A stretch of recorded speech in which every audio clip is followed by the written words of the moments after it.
an update on the standoff in Broken Arrow that has just ended. 2 News reporter Max Resnick has been on the scene all night and has details on what happened. Max?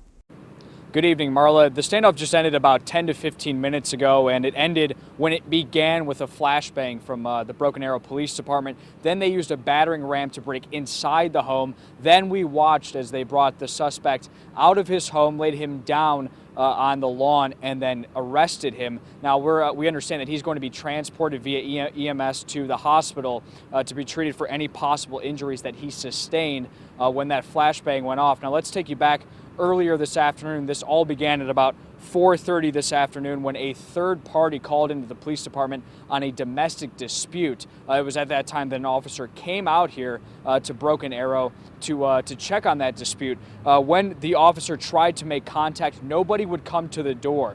Then a woman inside, who we believe to be either the current wife or the estranged wife of the man who was just arrested tonight, she made a call to 911. And we understand that's when police heard threats that they would be harmed if they tried to enter the home. That woman was able to escape. We understand that she was transported to the hospital with possible injuries. She will be monitored overnight is what we understand. There was also a 2-year-old who was inside that home. That 2-year-old is also in police custody. That was able to happen because police negotiated with the suspect inside, and they were able to convince him to let the 2-year-old out. We understand that that 2-year-old is safe. Now, the man was inside and armed. This thing lasted about 6 hours in total with Broken Arrow police out here, in addition to their special operations team. We talked to Leon Calhoun throughout the night. He's the corporal here, the public information officer with the Broken Arrow Police Department. They did have to evacuate some nearby neighbors from their homes. We spoke to them. One man we talked to told me that he described the suspect as somebody who was overly paranoid. He would sit in a lawn chair outside of his home watching people who walked by in the neighborhood.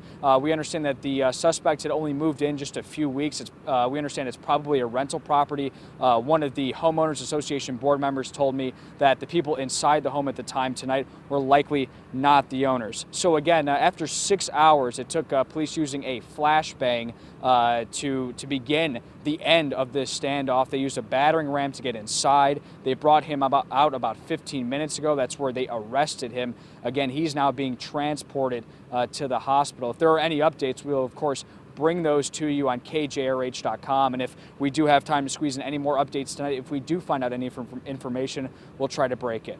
Live in Broken Arrow, Max Resnick, 2 News works for you.